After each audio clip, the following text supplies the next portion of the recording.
Aujourd'hui, Chaftet Adar Aleph, le 29 Adar Aleph, on va faire le Perek Lamed Gimel, le 33e Perek du Tanya. On a donc expliqué dans les prakim précédents que la vraie joie, c'est de se rendre compte du potentiel que nous avons, de savoir qu'on a une Neshama, qu'en vérité, tout ce monde-là que nous voyons autour de nous, bien c'est Akadosh Baruch Hu qui l'a créé.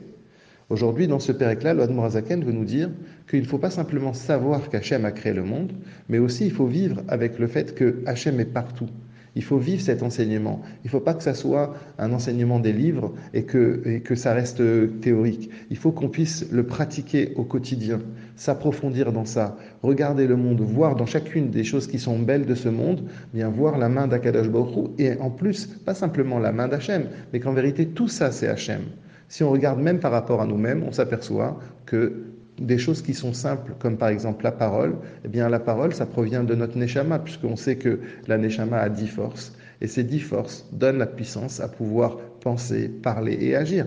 Donc si on réfléchit tout simplement que le fait qu'on dit un mot après l'autre, eh bien ça, c'est la main d'Hachem dans ça, eh bien ça va nous rendre une très grande joie. Ou bien si on arrive à réfléchir même par rapport à ce que l'on voit du soleil, on s'aperçoit que les rayons du soleil sont encore plus puissants plus on s'approche du soleil. Pourtant, il y a un paradoxe, c'est que plus on s'approche du soleil, et moins les rayons sont visibles. Les rayons sont annulés au soleil. Bien, l'Admorazken nous dit que ce monde est complètement annulé de la même manière que les rayons du soleil sont annulés au soleil.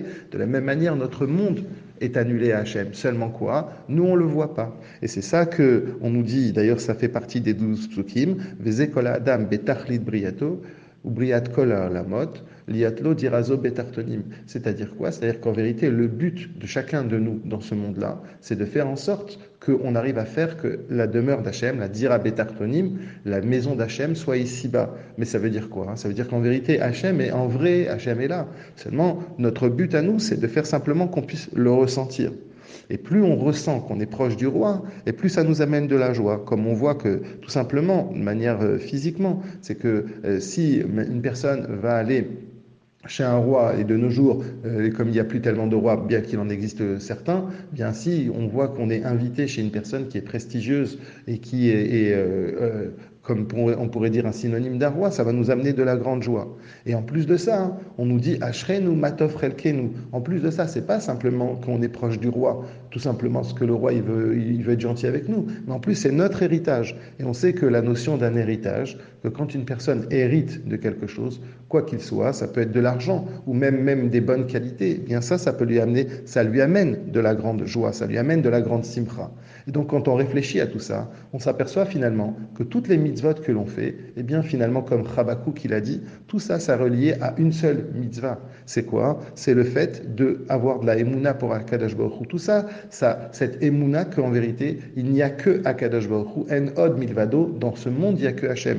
Et c'est ça qu'on dit tzadik be'emunato yirchie. Le tzadik, grâce à sa émouna, il va vivre. Ça veut dire quoi? Ça veut dire que la émouna, c'est-à-dire que ce qu'on est en train de dire dans ce pérec-là, le fait de s'approfondir dans tout ça, ça va faire yirchie, ça va faire une résurrection chez nous. On va revivre vraiment, on va sortir la tête de l'eau et s'apercevoir que la vraie vérité, c'est ce qu'on ne voit pas forcément, mais la vraie vérité, c'est qu'en fait ici, il n'y a que Akadosh Baruch Hu.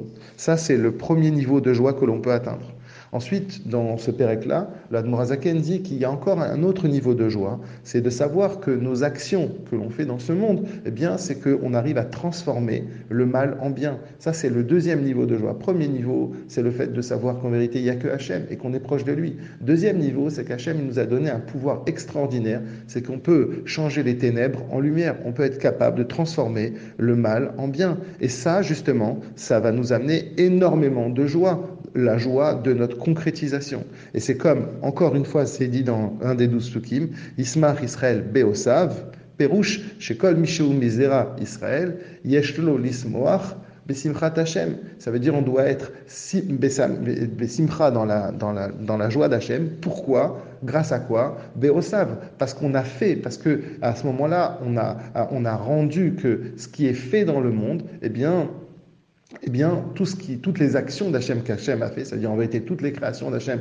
que normalement il pourrait être dans la Sitra Hara, que normalement il pourrait être dans le mal, c'est-à-dire en d'autres termes, ce monde qui est apparent, qui est une illusion et qui est contradictoire de Hachem, eh bien nous, on va le rendre positif, et ça va nous amener une vraie joie. En vérité, c'est ça, c'est quand on arrive à découvrir, à sortir l'aspect négatif et faux de ce monde et on le rend vrai, alors ça nous amène une joie profonde. Et c'est ça justement tout le sens de ce pérec-là. La joie en résumant, la joie c'est de deux niveaux. C'est un, de savoir quelle est la vérité et qu'on est proche de la vérité, et deux, qu'on est acteur de cette vérité.